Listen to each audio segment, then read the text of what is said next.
When I was 15 years old, I ate a small piece of paper. The paper was about the size of my fingernail, and it changed my life forever. It made me look at everything differently. I began to question everything, and I'm still doing that today. I thank you for being here, and just being. I love you all. God bless, and welcome.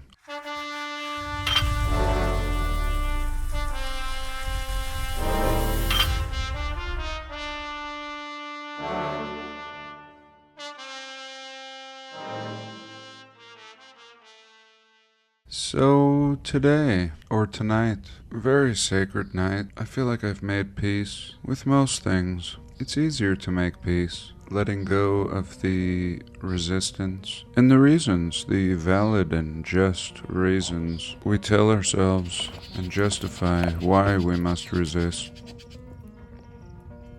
So where are we? Sorry if I didn't finish. The cat came in.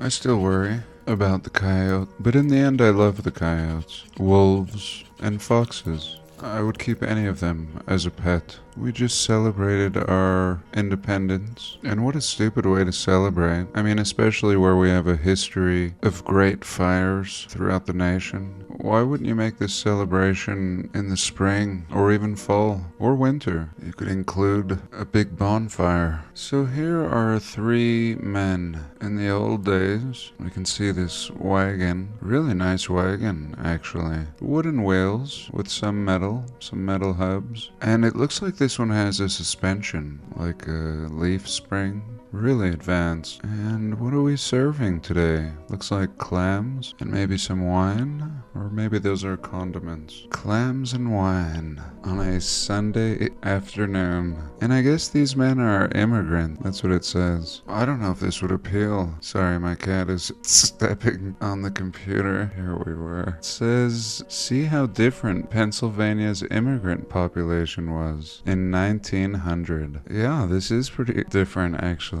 This is weird. Why are we eating clams in the street? Maybe that's normal. Maybe some of you tell me if you can still get clams in Pennsylvania. And this is really just a sorry ass scene. These people's clothes. I mean, today clams are pretty gourmet and I think sensitive to heat. Surely this would violate health codes today. And I've always commented how strange early America is. I made a video showcasing early menus in America, and it was really fine food. It was really French gourmet cuisine. Nothing like what we consider American today. American today is kind of boring. Kind of a meat and potatoes kind of diet. A lot of cheese and crappy bread. Certainly not this. If you buy something on the streets today, it would most likely be a hot dog. Hot dog again. Very American. I think the sausage goes back to perhaps Germany. The hot dog is American. A shitty hot dog. Mustard and ketchup. Most people would pass up this display in modern times. We can see the garbage can here. A really flimsy wooden can full. No plastic liners back then. And we can also see absolutely impeccable buildings in the background. This bank with 15-foot doors. Easy. 20 if you count this part up here. And here we have a combination of English, local and long distance telephone pay station. And then right here we have Pharmacia, and all of this written in Espanol. And here's a little feel of the hustle and bustle downtown. Furnished room. Fine library of philosophy, misspelled. And this is what people did for the internet, hoping to read the right word, find the right information at a discount. And one more, such an intimate time. Boardwalk, the horses, the suits, women dressed in white. Okay, one more. Just a junk fest. I mean, beautiful buildings and just pouring them out, just plastering everything with cheap signage. I mean, talk about ads. Get upset about ad today. In the times of the television, it was commercials. And back then, it was just cover everything. Cheap sign. My old coffee shop had a sign like this. I specifically designed it to look like one of these old cheap signs. And it didn't have the name of my shop. It just said coffee shop. And that's just how I think. Who cares what the place is called? If you're gonna put a big sign up, let the people know what you're serving. Here, for instance, Kodak film, photo supplies, furniture and carpet, pool. Okay, let's take a pause and get serious. So every good picture of this building that I want to show you has been hijacked by this alamy.com. What a bunch of bastards. And it's not just newer photos like this. It's 100-year-old photos as well. I hope this practice ends soon. I think it's gone too far. Where are we? Where could this be? What the hell is this? Look at the dome, the spire, all these details. This picture actually sucked. They all kind of do. We'll find a better one. Where could this be? What is this? Some sort of church? Are we in America? Yes, we're in America. Maybe some of you know. The place has been featured in many movies. Here's another company, Dreams Time. Yeah, it is like I'm in a dream, where some company wants to make claim to every photo on the internet. How long? I digress. Where are we? I mean, this is awesome. This is such a gorgeous building, an old one. Would it be appropriate for this to be a government building? I don't think so. And yet that's exactly what it is. Very inappropriate. To me, it's similar to a police officer leaving his uniform at home and going to work dressed like a cowboy or a stripper. Chief is dreaming. We want to stop the dream or interfere, but it is just a dream. So anyway, here's a clue as to what this building has been designated today. Here's a look at the entrance to the building. Unbelievable. This giant door. Again, 20 feet of door here. 8 being utilized. Government building. Old historic building. The Beverly Hills Police Department. So you've probably seen this building in one of many Hollywood films, and it's absolutely worthy of having any designation. Originally it was the police station and later became the city hall. In 2013, they voted to add the building to a list of historical preservations. In 2013, like, oh, you think so? In 1930, land was purchased to build the city hall. Construction lasted from 1931 to 1932. There we go. The Spanish Revival architectural style, very important, again for a government building. When it opened in 1932, it was called the largest and most expensive city hall of any municipality in the country. There we go. The largest city hall ever and built in 1 year. And that's history. Here's a close-up of the cupola again. 1 year. This cupola must have taken a week on such a time budget. Here we can see urns, un-American symbology, pretty much a studio apartment up here. And what can I say? Do I buy it? Let's look at something else.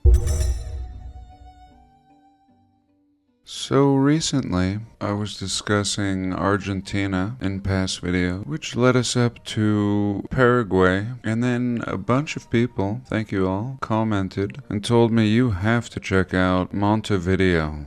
What? Montevideo. How weird. Eventually I did, and oh my god, Montevideo. Where is Montevideo? It is not far from Paraguay, in a country called Uruguay. There we go. Just rolls off your tongue. Sounds like the perfect place to vacation. First city I think of while contemplating a vacation. I mean Uruguay. Of course I'm joking. Nothing comes to mind when I think of Uruguay. And even less when I hear of the largest city in Uruguay, Montevideo. Montevideo has a population of about 1 million people. I mean, pretty fair, really. Kind of like Salt Lake City. It's situated on on the southern coast of the country, on the bank of the Rio de la Plata. So a fort or a garrison was established here in 1723. So very similar to North American history. Here we go.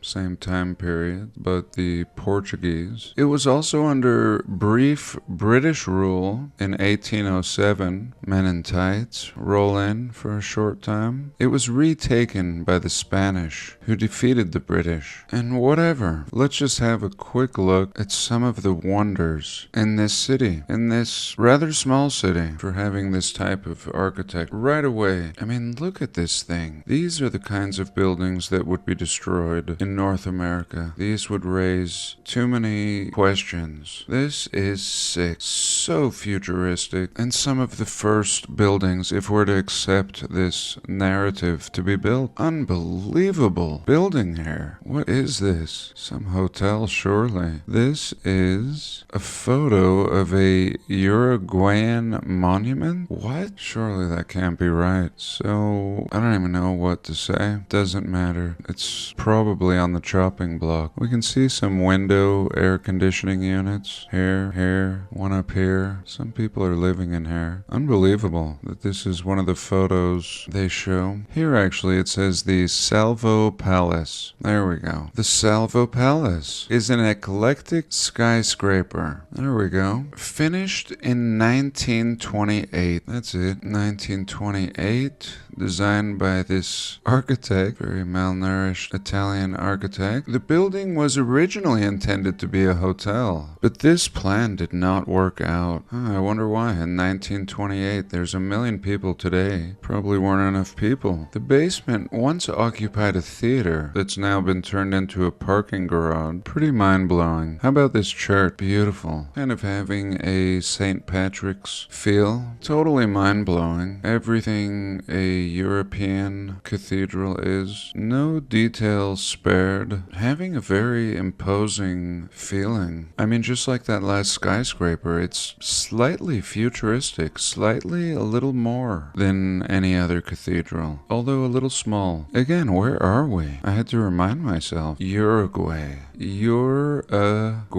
God, I love it. Love, love, love. I think I'm gonna move to Uruguay one day. Look at this. I apologize. I'm being stupid in today's video. A real tourist. I'm really excited, actually, to discover this place and this architecture. Again, it says Uruguayan monument, but here, Legislative Palace of Uruguay. So whatever, this must be their most important government building. Still not sure what kind of government this is, but no doubt it's a inheriting government, similar to all the nations in power today. Just pushing BS, telling us they built all this in an early time period, no matter where. Pure gold today. This thing was built between 1904 and 1925. Here's a look at the inside going on in early 1900s Uruguay. Who would ever leave this country? What is missing down here? Unbelievable in every way and still weathered. Looks like they haven't even power washed it yet. Unbelievable. Does this look like a government building again? I mean, it does and it doesn't. No government building should look like this, and yet all the old ones do. Just a beaut. So let's take a quick pause and look at something else.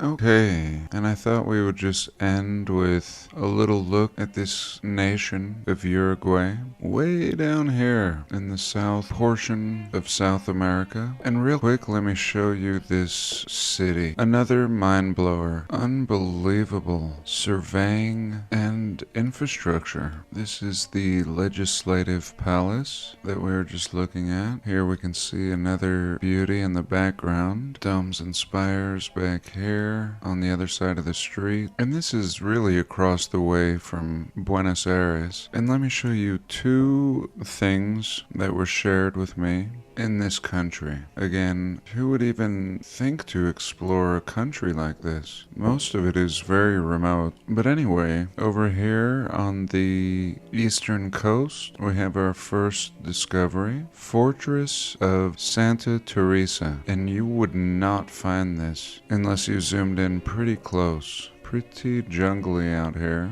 And boom, nice little star fort. Can we drop the man? Yeah, let's have a little look. And here we go. Way out here. Not even by the city. Out in the jungle. So here's our first star fort. And I want to show you one more. Not too far actually. As if this wasn't enough. Right up the coast. Seems like a couple miles. We have the Fort San Miguel. Again, out in the bush. It looks like they had to clear these trees out just to rediscover it. Fort San Miguel, another beauty. Let's drop the man. Thank you. And boom. Really mossed up. Looks like it's been sitting underwater. Really irregular blocks. And a great find. Thank you for sharing this with me. And thank you all for joining me.